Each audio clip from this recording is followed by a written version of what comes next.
कक्षा 11 के सभी छात्रों का भूगोल की इस कक्षा में स्वागत।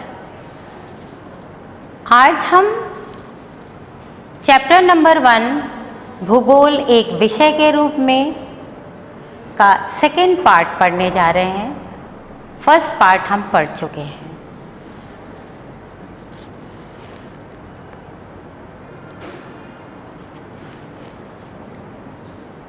अब हम इस अध्याय के प्रथम भाग की पुनरावृत्ति करते हैं। क्या क्या हमने पढ़ा था इसे देख लेते हैं। पहले अध्याय में हमने भूगोल क्यों पढ़ना चाहिए इसके बारे में जाना था।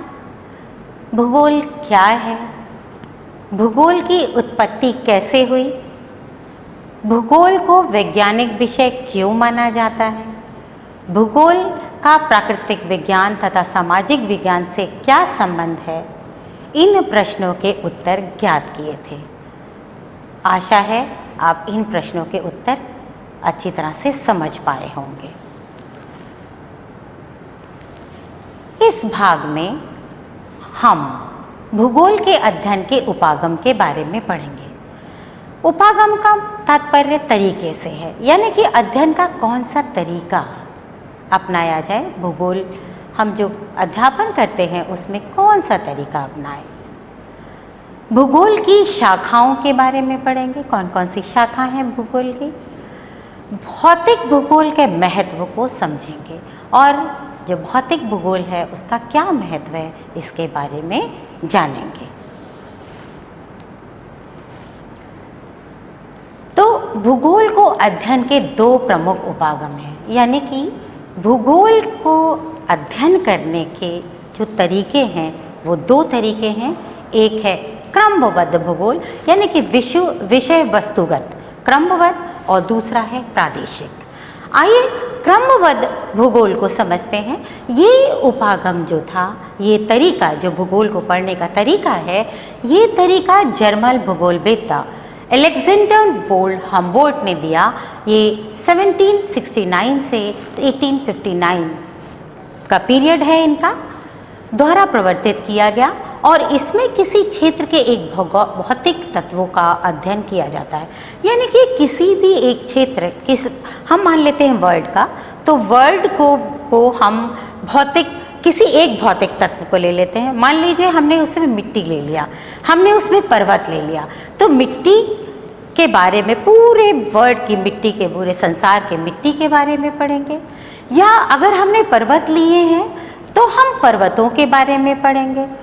इस तरह से किसी एक तत्व के बारे में ही एक बार में पढ़ते हैं। प्रादेशिक भूगोल के बारे में जानते हैं। प्रादेशिक भूगोल हम किसे कहते हैं? प्रादेशिक भूगोल का विकास हम्बोल्ट के समकालीन एक दूसरे जर्मन भूगोलवेत्ता कार्ल रिटर ने किया। इनका पीरियड भी 1779 से लेकर 1859 है और इसमें किसी एक प्रदेश के सभी भूगोल के तत्वों को अध्ययन किया जाता है। यानी कि इसमें क्या किया जाता है, किसी एक प्रदेश को ले लेते हैं। मान लीजिए हमने उत्तरी अमेरिका ले लिया, मान लीजिए हमने दक्षिणी अमेरिका ले लिया, कोई एक भाग ले लिया, एशिया ले लिया या भारत ही ले लिया, कोई एक प्रदेश ले लेते हैं और प्रदेश में जितने भी भौगोलिक तत्व हैं उनके बारे में अध्ययन करते हैं। जैसे अगर हमने एशिया लिया है तो एशिया की जलवायु कैसी है, एशिया का ड्रेनेज सिस्टम कैसा है, एशिया की मिट्टी कैसी है, इन सब चीज़ें, सारे भौगोलिक तत्व का, एक प्रदेश के भौगोलिक तत्वों का, सभी भौगोलिक तत्वों का अध्ययन करते हैं। तो दो तरीके हो गए, एक हो गया विषय वस्तुगत और दूसरा हो गया प्रादेशिक। आइए देखते हैं भूगोल की शाखाओं के बारे में। इसमें क्रमबद्ध उपागम के आधार पर देखेंगे। क्रमबद्ध उपागम, जैसे कि मैंने बताया कि किसी एक क्षेत्र के किसी एक भौगोलिक तत्व के बारे में जब हम पढ़ते हैं तो क्रमबद्ध उपागम के आधार पर भूगोल की शाखाएं दी हुई हैं। भौतिक, सिद्धांत, दर्शन, विधि एवं तकनीक और मानव। अब हम देखते हैं भौतिक तत्व के बारे में पढ़ते हैं। भौतिक का भी कई पार्ट्स में डिवीजन है। भौतिक भूगोल जो है वो कई भागों में विभाजित है। पहला है भू आकृतिक विज्ञान, दूसरा है जलवायु विज्ञान, तीसरा है जल विज्ञान और मृदा विज्ञान। तो ये जो है वो 4 पार्ट्स में डिवाइड किया हुआ है। भौतिक भूगोल को हमने 4 भागों में विभाजित किया है। अब आ जाते हैं हम सिद्धांत एवं दर्शन शास्त्र पर। तो सिद्धांत एवं दर्शन शास्त्र में हम भौगोलिक चिंतन के बारे में पढ़ते हैं, भूगोल की उत्पत्ति कैसे हुई, भूगोल के थॉट्स के बारे में पढ़ते हैं, चिंतन के बारे में पढ़ते हैं, और मानव परिस्थितिकी, भू एवं मानव पारस्परिक क्रिया जो है उसके बारे में पढ़ते हैं। अब आ जाते हैं विधि एवं तकनीक। ये मानचित्र कला के बारे में पढ़ा जाता है, इसमें मात्रात्मक तकनीक के बारे में, क्षेत्रीय सर्वेक्षण विधि के बारे में, क्षेत्र का अध्ययन करते हैं, क्षेत्र का सर्वे करते हैं। और इसके बाद भूसूचना भूमि जो वो GIS, GPS और LIS से प्राप्त हम करते हैं। GPS के बारे में आप सभी जानते हैं। इसके बाद आ जाते हैं हम मानव भूगोल में हम सामाजिक एवं सांस्कृतिक गतिविधियों के बारे में पढ़ते हैं, भूगोल है ये। ऐतिहासिक भूगोल है। इसके बाद जनसंख्या एवं बस्तियों के बारे में पढ़ते हैं। राजनीतिक भूगोल है और आर्थिक भूगोल। अब जो जनसंख्या एवं बस्ती है उसे हम 2 भागों में विभक्त करते हैं, ग्रामीण एवं नगरीय। ये 2 भागों में विभक्त है, ठीक है। और ये आर्थिक भूगोल जो आर्थिक भूगोल हम पढ़ते हैं उसे हम कृषि, पर्यटन, कृषि औद्योगिक, पर्यटन, व्यापार एवं परिवहन एवं अवसंरचना एवं सेवाएं, इन पार्ट्स में आर्थिक भूगोल डिवाइडेड है। अब एक और भूगोल है, एक और शाखा है भूगोल की, वो है जीव भूगोल, जो कि भौतिक भूगोल और मानव भूगोल के अंतःपृष्ठ के कारण उत्पन्न हुई है, उसका अभ्युदय हुआ है। तो वो भी उसके बारे में जानते हैं। ये जो है अंतःपृष्ठ जीव भूगोल को हम 4 भागों में विभक्त करते हैं। पहला है, यहाँ देखिए, ये पहला हो गया पारिस्थितिकी, जिसमें हम स्पीसीज के बारे में पढ़ते हैं। दूसरा हो गया पादप भूगोल, जिसमें हम वनस्पतियों के बारे में पढ़ते हैं। तीसरा हो गया पर्यावरण भूगोल, जिसमें हम पर्यावरण के बारे में पढ़ते हैं। और चौथा हो गया प्राणी भूगोल, जिसमें हम प्राणियों के बारे में पढ़ते हैं। तो मुझे लगता है कि ये जो डिवीजन क्रमबद्ध उपागम के आधार पर जो भूगोल की शाखाएं बनी हैं वो आपको क्लैरिटी के साथ समझ में आ गए होंगे। अब आ जाते हैं हम भूगोल की शाखाएं, उसी को रिपीट करते हैं। विषय वस्तुगत या क्रमबद्ध उपागम के आधार पर हम 2 भागों में विभक्त करते हैं, भौतिक भूगोल और मानव भूगोल। ये जो जीव भूगोल है वो भौतिक भूगोल और मानव भूगोल के अंतःपृष्ठ के वजह से इसका अभ्युदय हुआ है, और इसलिए हम जीव भूगोल को भी लेते हैं, जैसा कि मैंने पहले भी बताया था। आइए शुरू करो।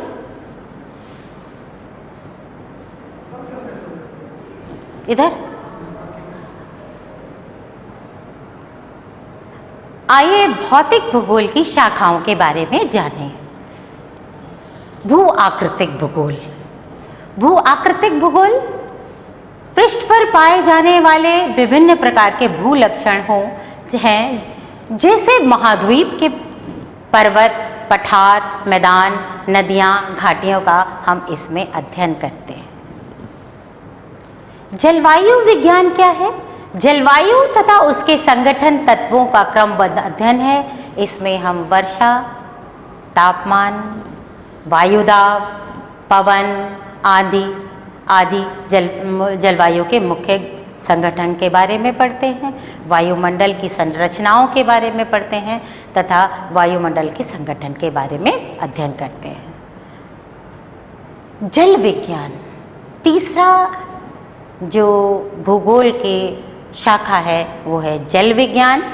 इसमें हम महासागरों के बारे में अध्ययन करते हैं। नदियाँ, झीलें, हिमानी तथा जल वाष्प द्वारा प्रकृति तथा मानव जीवन में जल की क्या भूमिका है, इसका अध्ययन करते हैं।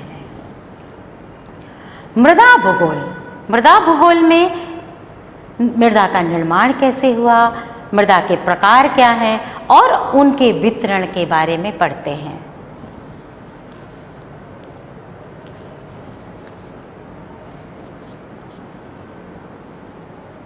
आइए मानव भूगोल को जानें। मानव भूगोल की कौन कौन सी शाखाएं हैं, इसे पढ़ते हैं। सामाजिक एवं सांस्कृतिक भूगोल में हम सांस्कृतिक तत्वों का अध्ययन करते हैं। जितने भी संस्कृति से रिलेटेड तत्व हैं उनका अध्ययन जो है वो सामाजिक एवं सांस्कृतिक भूगोल में होता है। समाज के बारे में हम जानते हैं सांस्कृतिक भूगोल, सामाजिक और सांस्कृतिक भूगोल में। जनसंख्या और आदिवास भूगोल में जनसंख्या वृद्धि के बारे में पढ़ते हैं। जनसंख्या का वितरण कैसा है, कहाँ कहाँ वितरित है, असमान है, समान है, इसके बारे में जानते हैं। घनत्व कितना है, कौन से एरिया में कितना घनत्व है, कौन से लो डेंसिटी पॉपुलेटेड एरियाज हैं, कौन हाई डेंसिटी पॉपुलेटेड एरियाज हैं, इनके बारे में अध्ययन करते हैं। कौन कौन से ऐसे कारण हैं जो जनसंख्या घनत्व को प्रभावित करते हैं, इनके बारे में भी जानते हैं। लिंग अनुपात के बारे में जानते हैं। प्रवास एवं व्यावसायिक संरचना के बारे में पढ़ते हैं। इन सब चीज़ों का अध्ययन हम जनसंख्या भूगोल में करते हैं। आइए जानें कि आदिवास भूगोल में हम क्या पढ़ते हैं। ये सेटलमेंट ज्योग्राफी है, इसमें हम ग्रामीण और नगरीय आदिवास को पढ़ते हैं। किस तरह का आदिवास बनाया हुआ है, का वितरण कैसा है, प्रारूप कैसा है और अन्य जो विशेषताएं हैं उसके बारे में अध्ययन करते हैं। आर्थिक भूगोल। आर्थिक भूगोल जो है वो आर्थिक क्रियाओं से रिलेटेड है। ये मानव के आर्थिक क्रियाएं जैसे कृषि, उद्योग, पर्यटन, व्यापार और परिवहन, अब अवस्थापन तत्व की और तथा सेवाओं का अध्ययन किया जाता है।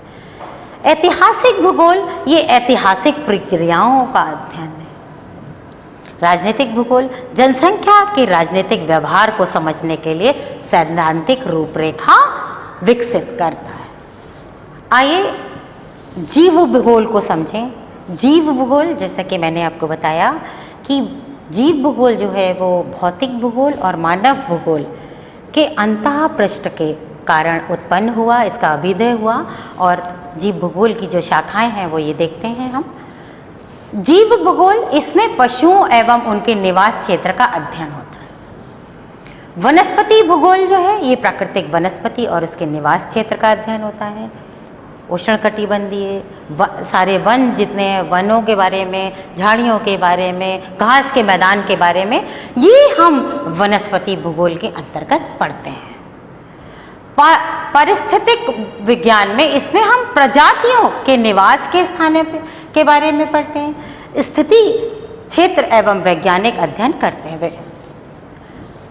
पर्यावरण भूगोल में हम संपूर्ण विश्व के पर्यावरणीय समस्याओं को लेते हैं, जैसे भूमि ह्रास, भूमि का अपरदन क्यों हो रहा है, भूमि का ह्रास क्यों हो रहा है, प्रदूषण किन कारणों से हो रहा है, कौन कौन से प्रदूषण है, वायु प्रदूषण है, ध्वनि प्रदूषण है, इन सब के बारे में पढ़ते हैं। संरक्षण, किस तरह से हम इस पर्यावरण प्रदूषण से अपनी पृथ्वी की रक्षा करें, कौन कौन से संरक्षण के उपाय हैं, इनके बारे में जानते हैं। तो ये हमारा जीव भूगोल का शाखाएं हैं। आइए अब हम जानते हैं, अभी तक हमने बात की क्रमबद्ध उपागम की। क्रमबद्ध उपागम के अंतर्गत हमने जो शाखाएं दी वो थी भौतिक भूगोल, मानव भूगोल और जीव भूगोल। अब हम प्रादेशिक उपागम पर आधारित भूगोल की शाखाएं के बारे में पढ़ते हैं। वृहद, मध्यम, लघु स्तरीय प्रादेशिक एवं क्षेत्रीय अध्ययन। वृहद मीन्स बड़ा क्षेत्र, मध्यम मीन्स उससे छोटा क्षेत्र और उसके बाद लघु स्तरीय क्षेत्र। इसका प्रादेशिक भाग के अंतर्गत हम क्षेत्रीय अध्ययन करते हैं। इसको प्रदेश के स्तर पर उसका क्षेत्रीय अध्ययन किया जाता है। फिर ग्रामीण इलाका नियोजन तथा शहर एवं नगर नियोजन सहित प्रादेशिक नियोजन। एक प्रदेश को हम उसको ग्रामीण इलाके में नियोजन देख लेते हैं, शहर एवं नगर का नियोजन देख लेते हैं और उसके बाद हम प्रदेश का नियोजन देखते हैं। इसके बाद प्रदेश के विकास के बारे में बात करते हैं। प्रदेश का विकास के बाद हम प्रादेशिक विवेचना एवं विश्लेषण करते हैं, क्योंकि हम एक प्रदेश की ही बात कर रहे हैं इसमें, और एक प्रदेश में हम इस तरह से शाखाएं बनाते हैं। आइए फिर से इस प्रादेशिक उपागम के आधार पर जो भूगोल की शाखाएं हैं उसको समझ लेते हैं। प्रादेशिक अध्ययन एवं क्षेत्रीय अध्ययन, इसकी 3 उपशाखाएं, स्थूल प्रादेशिक अध्ययन, मध्यम प्रादेशिक अध्ययन। स्थूल में हम पूरे प्रदेश का अध्ययन करेंगे, बड़ा अध्ययन करेंगे। इसके बाद मध्य प्रादेशिक अध्ययन और माइन्यूट प्रादेशिक अध्ययन, जिसमें सूक्ष्म प्रादेशिक अध्ययन की हम बात करते हैं। उसके बाद आ गया प्रादेशिक विकास, इसके बाद विश्लेषण और इसके बाद योजना। ठीक है, तो योजना के अंतर्गत देश तथा ग्रामीण योजना और शहरी योजना आ गए। तो इस तरह से भूगोल की शाखाएं जो हैं वो प्रादेशिक उपागम के आधार पर होती हैं। आइए बच्चों, हम लोग भौतिक भूगोल के महत्व को समझते हैं। तो भौतिक भूगोल को डिफाइन करने के लिए बहुत लोगों ने इसे डिफाइन किया है, बहुत भूगोलवेत्ता हैं जिन्होंने इसे डिफाइन किया। सबसे पहले हम जो डेफिनेशन लेते हैं वो फिलिप जी की लेते हैं। भूगोल एक वृक्ष है, उसकी जड़ें भौतिक भूगोल की मिट्टी में स्थित हैं। तो उन्होंने भौतिक भूगोल को एक वृक्ष माना और भूगोल को एक वृक्ष माना और भौतिक भूगोल को ये माना कि जो जड़ें हैं वो कहाँ हैं, मिट्टी में स्थित हैं उसकी, यानी कि जड़ों को पानी कहाँ से मिल रहा है, मिट्टी से मिल रहा है। तथा उसकी शाखाएं जो शाखाएं हैं वो मानवीय क्रियाकलाप हैं। जो भी मानव कार्य करता है, जो भी सांस्कृतिक भूदृश्य मानव ने बनाया है, वो जो हैं वो जड़ें हैं। कांट कहते हैं भौतिक भूगोल विषय का ज्ञान का प्रथम नाम है एवं विषय को समझने में प्राथमिक आवश्यकता है। तो भौतिक भूगोल जो है, अगर हम भूगोल को समझना चाहते हैं, भूगोल को एक विषय के रूप में पढ़ना चाहते हैं, तो सबसे ज़्यादा ज़रूरी है कि हम भौतिक पर्यावरण यानी कि भौतिक भूगोल के बारे में जानकारी हासिल करें, क्योंकि ये भौतिक पर्यावरण ही है जिसने जहाँ पर मानव अपनी क्रियाकलाप करता है। जितनी भी आर्थिक गतिविधियाँ हैं, समाज में जो भी कुछ हो रहा है, आर्थिक गतिविधियाँ हो रही हैं, वो सब कुछ इस भौतिक पर्यावरण की ही देन है। तो भौतिक भूगोल जो है वो एक विषय का ज्ञान का प्रथम नाम है तथा विषय को समझने की प्राथमिक आवश्यकता है। आर्थर होम्स कहते हैं भौतिक वातावरण का अध्ययन ही भौतिक भूगोल है, यानी कि भौतिक वातावरण को समझना, क्योंकि यही एक क्षेत्र है, यही एक ये जो भौतिक वातावरण है ये मानव को अपने क्रियाकलाप करने के लिए एक स्थल प्रोवाइड करता है। इसलिए जो भौतिक वातावरण है उसका अध्ययन ही भौतिक भूगोल कहा जाता है। भौतिक भूगोल के तत्वों के बारे में पढ़ते हैं। भौतिक भूगोल के 4 तत्व हैं। हम स्थलमंडल, जिस स्थल भाग में हम रह रहे हैं, स्थलमंडल, वायुमंडल, जलमंडल और जैवमंडल। तो भौतिक भूगोल का जो पहला तत्व है वो है स्थलमंडल। इसमें हम भू आकृतियों के बारे में पढ़ते हैं, नदियों के बारे में पढ़ते हैं, पहाड़ों के बारे में पढ़ते हैं, पठारों के बारे में पढ़ते हैं, समुद्र तट के बारे में पढ़ते हैं, प्रवाह के बारे में पढ़ते हैं। प्रवाह में ड्रेनेज सिस्टम आ जाता है, पूरा नदियाँ तालाब, ये सारा जो ड्रेनेज सिस्टम है, वाटर बॉडीज़ हैं, इसके अंतर्गत प्रवाह के बारे में पढ़ते हैं, किस तरह से प्रवाह होता है। उच्चावच में कौन सी जगह ऊंची, कहीं मैदान, कहीं पहाड़, कहीं मैदान। तो इन सब चीज़ों के बारे में हम स्थलमंडल में पढ़ते हैं। वायुमंडल में वायुमंडल की बनावट के बारे में जानकारी हासिल करते हैं, वायुमंडल के जितनी भी गैसें हैं उनके बारे में जानकारी हासिल करते हैं। संरचना के बारे में पढ़ते हैं। संरचना में हम वायुमंडल की संरचना कहती है, आपने पढ़ा होगा, क्षोभ मंडल, समताप मंडल, मध्य मंडल, आयन मंडल, ये सब जानकारी आपको है, इसे हम संरचना कहते हैं। तत्व जितने भी हैं उनके बारे में, एवं मौसम तथा जलवायु, मौसम और जलवायु में क्या अंतर है इसे भी समझते हैं। मौसम में और जलवायु में क्या अंतर है इसके बारे में जानकारी हासिल करते हैं। तापक्रम के बारे में समझते हैं, कहीं हाई टेम्परेचर, कहीं लो टेम्परेचर। कहीं आपने देखा होगा कि जो पृथ्वी का बीच वाला भाग है, यानी कि आप ये कहिए कि जो ट्रॉपिक ऑफ कैंसर से लेकर ट्रॉपिक ऑफ कैप्रिकॉर्न थे, कर्क रेखा से मकर रेखा तक का जो भाग है वो बहुत ही ज़्यादा हीट रिसीव करता है, जबकि जो ध्रुवीय भाग है वहाँ पर बहुत ही शीत रहता है, क्योंकि वहाँ पर सूर्य की किरणें लंबवत नहीं पहुँच पाती, तिरछी पहुँचती हैं। इसलिए तापक्रम में किस तरह से अंतर पाया जाता है इसके बारे में हम जानकारी हासिल करते हैं। वायुदाब के बारे में पढ़ते हैं।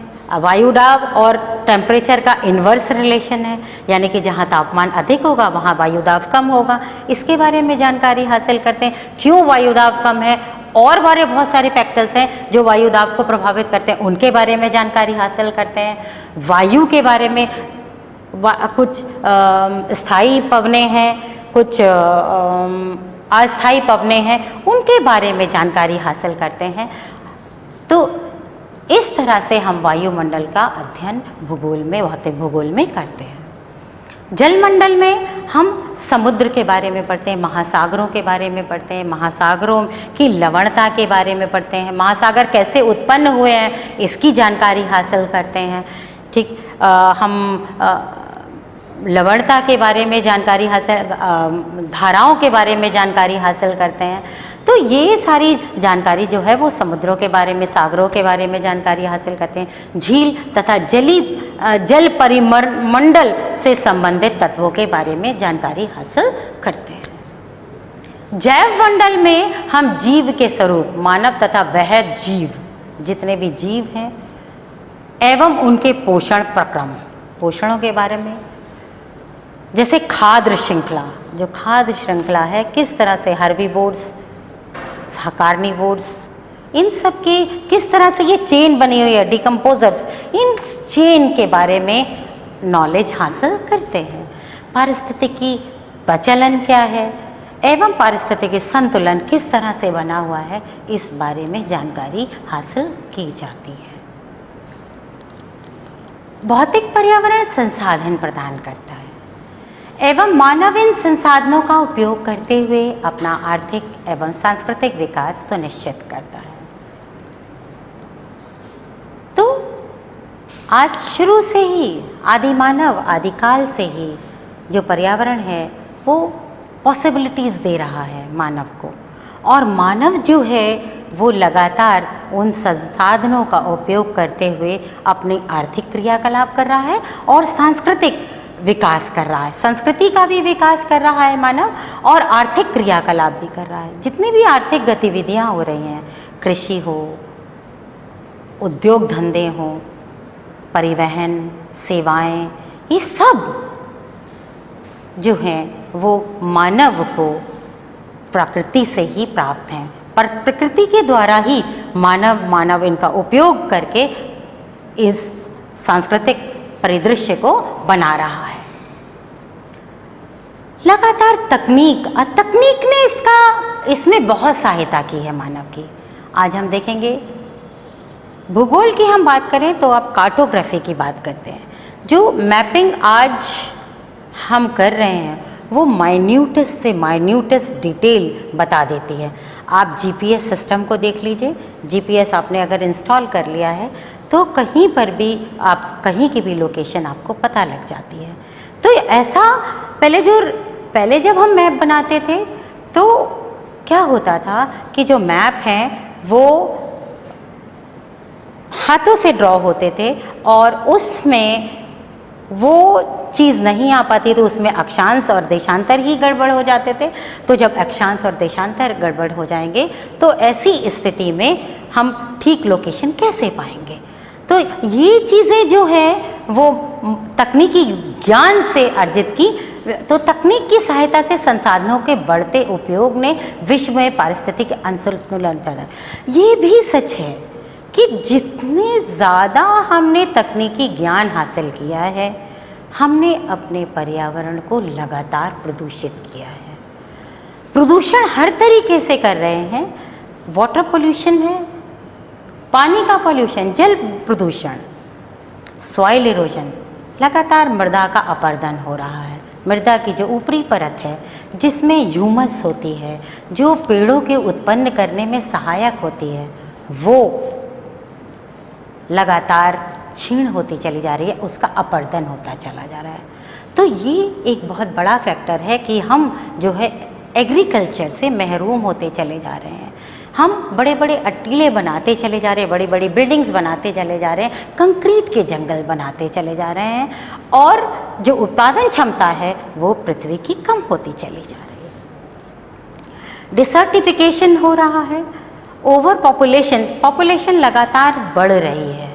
पॉपुलेशन जो है वो जितना ज़्यादा पॉपुलेशन बढ़ेगी, जितना ज़्यादा जनसंख्या बढ़ेगी, उतना ज़्यादा समस्याएं हमारे संसाधनों के लिए क्रिएट होंगी, क्योंकि संसाधन जो है वो लिमिटेड है और जनसंख्या जो है व्यक्ति की नीड की तो फुलफिल कर सकती है लेकिन ग्रीड को फुलफिल नहीं कर सकता। हम लोग ग्रीडी होते चले जा रहे हैं लगातार, पर संसाधनों का दोहन करते चले जा रहे हैं और उस दोहन से हमारा पर्यावरण जो है वो प्रदूषित होता चला जा रहा है। तो इसके लिए ये ज़रूरी है कि एक ऐसा मॉडल बने, एक ऐसा मॉडल बनाया जाए जहाँ पर हम संसाधनों का ढंग से उपयोग करते भी रहें, विवेकपूर्ण तरीके से उपयोग करते रहें, जिससे कि हम आगे आने वाली जनरेशन को भी उसको ट्रांसफ़र कर सकें।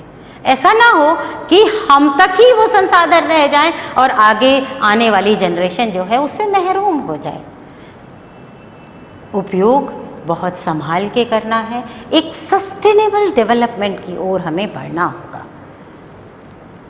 तो सतत विकास के लिए भौतिक वातावरण का, अब इसके लिए जब हमें सतत विकास की जब हम बात करते हैं तो उसके लिए हमें ये जानकारी हासिल करना ज़रूरी है कि कहाँ पर किस तरह का वातावरण है। जब तक हम वातावरण के बारे में नहीं जानेंगे, अगर आपको पहाड़ों पर विकास करना है तो पहाड़ों का ज्ञान बहुत ज़रूरी है। पहाड़ों का ज्ञान किए बिना आप पहाड़ों का विकास नहीं कर सकते। पहाड़ों पर जिस तरह से ये डिफॉरेस्टेशन हो रहा है, लगातार बॉम्बार्डिंग हो रही है और लगातार पहाड़ों को तोड़ा जा रहा है, टनल्स बनाए जा रहे हैं, उससे क्या है कि पहाड़ जो हैं वो ढीले पड़ते चले जा रहे हैं। और लगातार जो है जिस तरह से हम लगातार ये पर्यावरण, अगर हम पहाड़ों को इस तरह से तोड़ते और करते रहे तो जो चीज़ें हमें पहाड़ों से मिलती हैं वो हमें प्राप्त नहीं होंगी। इसी तरह से मैदानी भाग जो है वो कृषि के लिए इम्पॉर्टेंट है, लेकिन हम लगातार जो कृषि अपरदन करते जा रहे हैं, सॉइल इरोजन होता चला जा रहा है गतिविधियों से, तो वो भी मानव के लिए, वो भी पर्यावरण के लिए एक नेगेटिव इम्पैक्ट डाल रहा है।